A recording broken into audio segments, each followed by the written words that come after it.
Hello, everyone, and welcome to the Philly Fast Break podcast. I am Sean Kennedy. With me on the line is our NFL handicapper, Dan Erda. We're going to discuss what went down in the opening wildcard weekend in the NFL playoffs and then talk about the divisional round taking place this weekend. Before we get into that, I do want to thank our sponsor. That is JoannaPlatt.com for all your life and relationship coaching needs. That's Joanna-Platt, Platt.com, and you can check out her podcast, the Love Always Joe podcast, available either through the website or on iTunes. Thank you very much to Joanna for sponsoring the show. So some teams that don't need relationship coaching this week, Dan, are the teams that advanced last weekend. Unfortunately, you did have Baltimore money line last week. That wasn't a winner. What did you think about that game and everything else that went down last weekend? Well, the one thing I noticed about that game that was really frustrating was it didn't seem like Jim Harbaugh had any desire to adapt to what the Chargers were doing on defense. They played a very unique defense, basically took away the run. And instead of saying, all right, we're going to adapt and maybe run some, like instead of just running up the middle like we've had success with the last couple of weeks, maybe we'll incorporate a little more passing. He didn't do it, and he let the team fall very far behind. It wasn't until the fourth quarter when it was basically prevent defense and the game was already over that they finally started to let Lamar Jackson play the actual quarterback position. And granted, I don't think he's that great of a quarterback. His accuracy has issues right now, but you have to at least try. They were basically running into a wall over and over and over again and not changing anything. I was a little disappointed in that. Overall, it was a rookie quarterback in his first start. That's something I could have taken into consideration before the week. I like the spot for them, and I liked them at home, and I liked fading a West Coast team on the East Coast, and just didn't work out for me. Yeah, and it was interesting. You say they concentrated on stopping the run, so usually you think like, oh, they stack the box, you know, they have 8 guys in the box and they have their base defense with all the linebackers, but what they actually did was put 3 safeties on the field and play 7 defensive backs, thinking that they had to stop the run horizontally across the field with Lamar Jackson and all those stretch runs and options that the Ravens had been running. And they played 58 of 59 snaps with 7 defensive backs, and no team had done more than 18 snaps in such a formation all season. So great job by the Chargers to come up with a unique game plan specific for the Ravens to shut them down. And yeah, as you mentioned, Harbaugh didn't really adjust, and it wasn't until the fourth quarter where the Ravens were able to get anything going. So you wonder if they'd come out at halftime and made the adjustment right away, whether it could have been a different game. But kudos to the Chargers. I thought they were the better team going in, and they proved that with the win. And now they'll go after flying back across the country to head home to LA. They had to fly back to New England, so tough week of travel for them. And we'll see what they have in their divisional round game against the Patriots. So we'll talk about that one, but. As far as the rest of the wild card weekend, obviously the Eagles, huge upset victory over the Bears, and the Cowboys and the Colts were the other 2 teams that advanced. Anything strike you in those games, Dan? Any big surprises in your mind? I mean, if it was a surprise, of course, with the Eagles winning as the biggest underdogs of the week. It was only a 6 point, but they were the biggest of the week. It's just Nick Foles magic. Sometimes some things are unexplainable. Yeah, it's we're a little past the holiday season now, but we had that old Saint Nick magic, and that actually it played out kind of how I thought it would. And I didn't think the Bears would be able to really attack the Eagles defense. Their weakness is in the secondary, and they had a few good throws when they got double moves on Avonte Maddox late in the game, but that's just not how the Bears were built to beat teams. Like Trubisky is at this stage of his career not gonna like throw the ball all over the field and exploit weaknesses in the secondary. So Eagles are pretty good against the run, so I thought they'd be able to stop that. And I I I think it just came down to whether Foles could do enough to get it done against the Bears defense. And they only scored 16 points, but they got it done when it mattered most. And they made a great fourth down play and great execution by Foles to get it past the rusher there and find Tate with a perfect pass on fourth and goal from the 2. And then they got a little lucky with the Cody Parkey's kick getting tipped and hitting both the upright and the crossbar for the double doink victory. I mean, Oh, boink. Just Uh, yeah, it's crazy. It sucks because like ideally in a perfect world, the Eagles would score a touchdown, not allow Tariq Cohen to run the kickback, and then not allow a couple of plays to put the Bears in the field goal position. Because you kind of hate seeing a guy have his life ruined like that, even if he is on the other team. Like life's a lot more than just sports. I would have much rather them just gotten a touchback and made a couple defensive stops. Poor Cody Parkey, but you know what? Like he'll be a Philly legend forever, and that's something you didn't think when he was actually on the Eagles. hey, he had a game-winning kick against the Giants a few years back, so he was always an Eagles legend in my mind. Anytime, anytime you help us beat the Giants, you have a place in my heart. So even before he helped us win a playoff game. So yeah, that was a great win, and they're in New Orleans right now to play the Saints Sunday afternoon. But before we talk about that, any thoughts on the Cowboys or the Colts victories?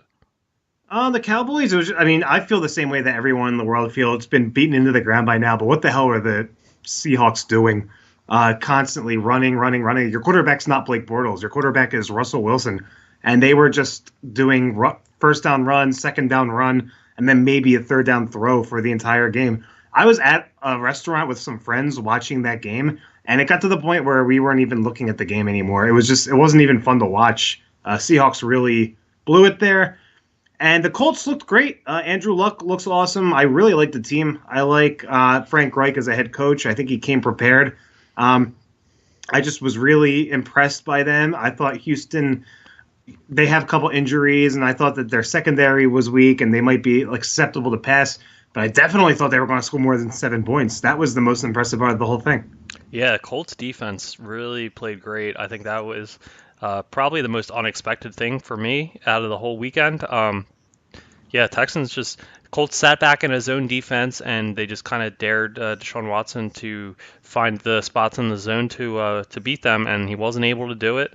And DeAndre Hopkins was held to only 5 receptions. I Yeah, I forget the lost money on a prop bet for that too. I can't believe that. I thought they were just going to throw it, win or lose. I thought they were just going to keep on throwing it his way. Yeah, great job by Indianapolis.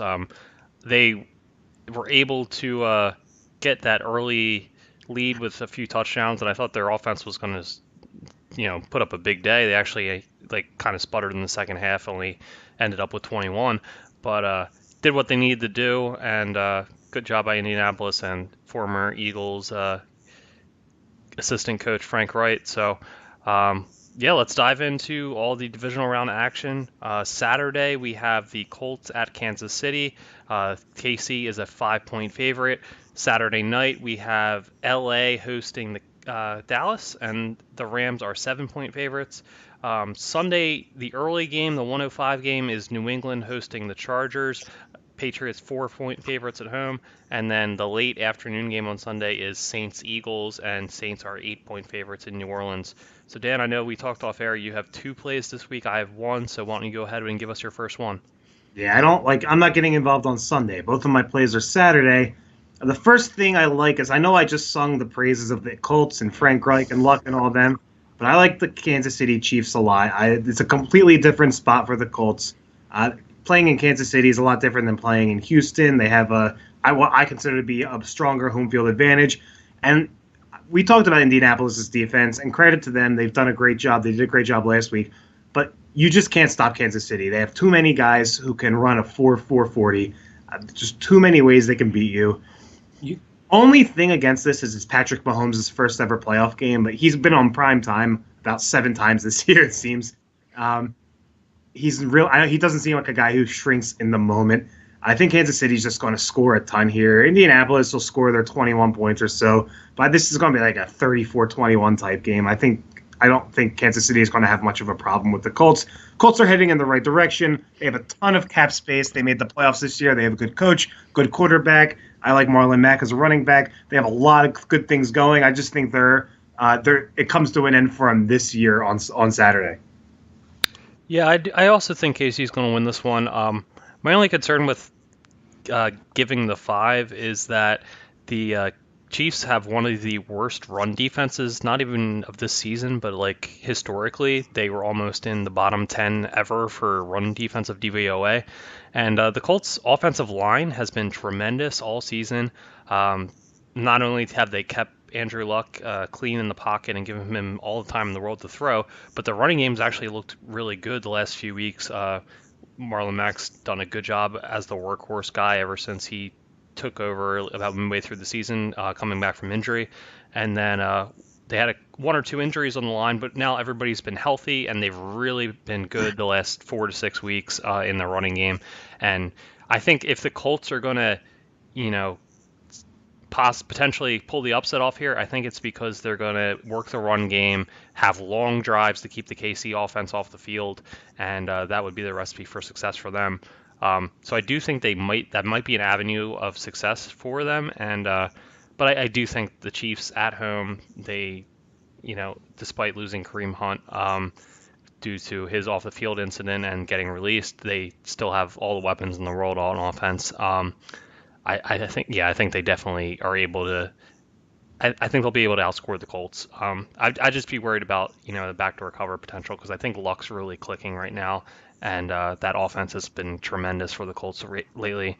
They've won 10 of 11, I believe it is. So tough to go against that and give them that many points. So that's why I'm staying away from this. But I do think the Chiefs will come out on top. So -5 for the Chiefs. That's Dan's first play of the weekend.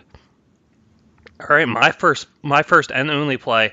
I'm doing a 2-team teaser, and it's both Sunday games. So I'm taking New England in the New England LA game. I'm taking the Chargers and teasing them up to +10, and I'm taking the Saints and teasing them down to -2. So New Orleans -2, LA +10. Reasoning is, I just like I talked about last week, I think the Chargers are on a neutral field. I think they're a better team than the Patriots. Obviously, Vegas slightly disagrees because Patriots are 4-point favorites. Typically, give 3 for home field advantage. But Chargers had tied for the most wins in the AFC with KC. It was only because of the quirk of the divisional alignment and how that works for playoff seeding that they are even on the road in this one. I think New England has been, we talked about this a lot on the pod. They've not the New England of old. They've struggled in a lot of facets of the game. I think the Chargers will be able to move the ball consistently. They have Rivers, they have Keenan Allen, they have Melvin Gordon, they have a lot of Mike Williams has started to emerge. Patriots, they have a pretty good secondary, but aside from that, they're not great defensively. I think the Chargers will be able to run the ball. And then offensively, we saw how the Chargers defense was able to script a game-specific plan last week against Baltimore. This week, they're going against New England, who it's not the Patriots teams of old that have a ton of different weapons. Gronk isn't the, skeleton key, I can beat any defense single-handedly type player. He has been in years past.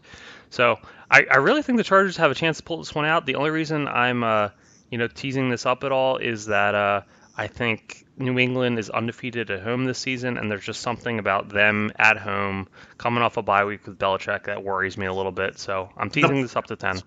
They're not going to be phased at all by the moment or anything. We don't know that out of the Chargers. We know that, I agree with you 100%. The Patriots have struggled this year. They haven't looked the same team. But it's can you really go against them in the playoffs in a situation like that? Especially considering they're saying it might snow. We're not sure how much experience Phil Rivers have playing in that kind of condition. Yeah, so I like the Chargers a lot. I'm just supporting you for teasing them up because I think they buy a little bit more cushion. Yep, you make good points, and that's why I'm not just taking Chargers +4. I'm teasing them up to 10. I like getting more than a touchdown here with them. So they're going up to +10 with the tease, and I'm taking the Saints down to -2. Really hope I'm wrong. I hope the Eagles, have another week of magic in them and are able to get advanced one more time as an underdog in the playoffs. But, as everyone knows, the Saints absolutely destroyed the Eagles just a few weeks back in New Orleans. I don't see how it's very much different in this game. It's great that Crayvon LeBlanc has been playing well in the slot the last couple weeks. Avonte Maddox has had his moments, but as I mentioned, Maddox was absolutely burned on the outside on a couple plays, and that was Mitch Trubisky. Now you have Drew Brees, probably the MVP runner-up this year, future Hall of Fame quarterback, He's Michael Thomas, one of the best receivers in the league, and they have all the other weapons they have on offense with Alvin Kamara and Mark Ingram and some of their other young receivers that have stepped up here and there. So I just think they're going to find the weaknesses in the Eagles secondary that's there to exploit, and I don't see how they're going to. It's not going to be a situation where they keep them under 20 like they were able to do with Chicago. They're going to get into the 20s, maybe the 30s, and the Saints defense has been playing much better the second half of the season, and I think the Eagles might be able to score some points, and that's why I think 8 might be a little high, but I don't know. Saints at home, coming off a bye. Sean Payton flashed $225,000 to his players in cash this weekend and said all you have to do is go out there and win 3 effing games, and this is yours for each of you. They seem like they're on message. They're the best team in the NFL this season, and getting less than 3 at home, if I tease this down to 2, it seems like a no-brainer. But I hope I'm wrong, but it really does. Yeah, I hope you're wrong too. There's no bigger Eagles fan than me, but I'm also a realistic human being. Look, I'd love for Foles' magic to continue, for the mystical forces of the universe that seem to work in his favor to come into play. But from a sheer logical standpoint, this isn't even a contest, really. These two teams played when that was November 18th. Eagles lost 48-7 in New Orleans. Now, the Eagles were at the low part of their season. Everything was trending downwards. There was just a bad feel. The Saints were scoring touchdowns with guys like Keith Kincaid and random guys like that. The Saints were at the peak of their season too. That was just a perfect spot of the Eagles falling and the Saints being at the prime of their game. I don't think it's going to be 48-7. But if the Eagles play let's say the Eagles play 50% better than they played last time, they're still not going to cover the spread.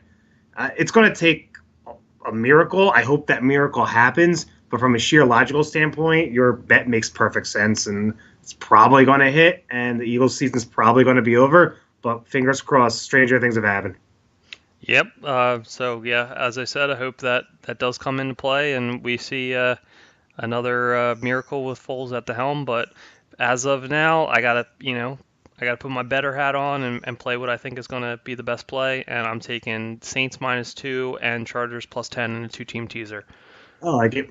All right, so Dan, what's your second and final play for this divisional round? You actually might be quite surprised. Well, first off, it's in the Dallas-Los Angeles Rams game. So if you go along with our plays, you'll have action on all 4 games this weekend, so that should be fun. I want to go under 50 in the Dallas-Rams game. I don't ever play unders. I think this one's way too high. Dallas is not the kind of team that really gets into shootouts. They did the last game of the season against the Giants.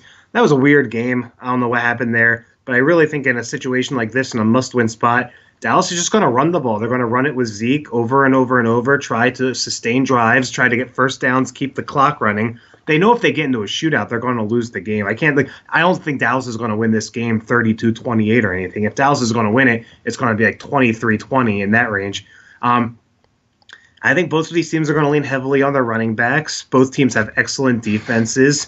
And I think with a losing team of this game is going to be under 20 points. So I like the under of 50 here. Hey, I like that too. Obviously I have more of a proclivity to play unders than you do. So I agree. I think Dallas, they're going to give Zeke like 25 carries in this game, ideally, unless they somehow fall behind by multiple scores early on.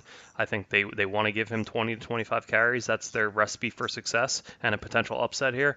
So they'll try to do that, and they're not a team that airs it out too much. So they're going to play a conservative ball control style.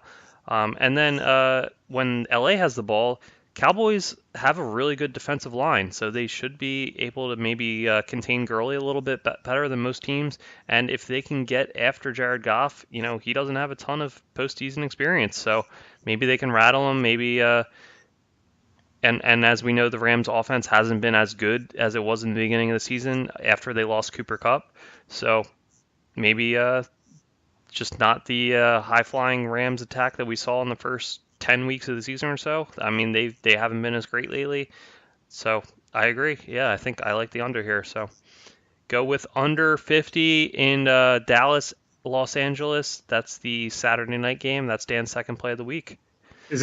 Watch this end up being like a 10-10 game going into the fourth quarter and end up being 27-24. Yeah, that's kind of how the Cowboys Seahawks game played out a little bit last week. I didn't check if it actually ended up going over or not, but do you happen to know? I can tell you in 1 second. Last week, the Cowboys and Seahawks the total landed on 46. But that was how much of and the over-under was 43. So, yeah, they did go over. Yep, so the game they were just running it into the line every play for the first 3 quarters or so. Yeah, it actually ended up going over, so that was crazy. So hopefully you can avoid that, but you have a much higher line this week with 50. So, yeah, I like the under there. So to recap our plays, Dan's taking Kansas City -5, and he's taking the under in the Dallas-LA game. That's under 50. I'm taking a 2-team teaser with the Chargers up to +10 and the Saints down to -2. And yeah, as we always say, we're picking from a much shorter slate of games. So these are more like we want to have action, we want to have advice, but I wouldn't say go as all out on these bets as I would during the regular season. This is more. It's not just to have action because I do think there's some value here, but it's not like a regular season when we have 12, 13 different games and we get to pick which lines we think are the best. We're very limited here. So bet these games for fun. I don't think any of these bets, at least none of mine, are like what I would call like 5-star top plays or anything like that. Yeah, it's there's much less on the board, as you said, and also that means the lines are probably a little sharper because they only have a couple games to focus on, and they know there's a lot more money coming in on these games because more people pay attention in the playoffs, and probably more people are betting as a result. So yeah, your point's well taken. I do like my play. Not to say I don't. I think this would be a normal play for me, but yeah, it's not like I don't know if you hypothetically you bet $1,000 a week. Don't put it but it's over 5 different plays. Don't suddenly put all 1,000 on this one play. Just keep your unit the same as you would normally. I personally bet $5,000 every game, so that's nothing. Yeah, well, that's why you're the expert. That's why you're on the pod to give your advice. All right, so those are our plays. Dan, what are your plans for the weekend? Where are you watching the Eagles game? What's going on? We just met up with some friends at a restaurant down the street for the game on Sunday, and it worked out well, and the place went nuts. And when we left, we were just like, we're just going to do the same thing again. It worked out last week. We'll be a little bit superstitious and do it again. So just little restaurant on Passyunk Avenue in Philadelphia. We had a good time, had some good drinks, and hopefully we get the same result this week. How about you? What are you doing for the game? I'm watching at home. To anyone out there listening doesn't know, my wife has a broken foot, so it's been a lot of couch television for us lately, and yeah, a lot of eating in. Yeah, she's not very mobile at the moment, so. And that's what we did last week, and it worked. So we'll also stay consistent and hope everything pans out the same for the Eagles. Well, Amber, get well soon, and go Eagles. All right, go Birds, and good luck, and enjoy all the NFL action this weekend. We will talk to you guys next week. Good luck.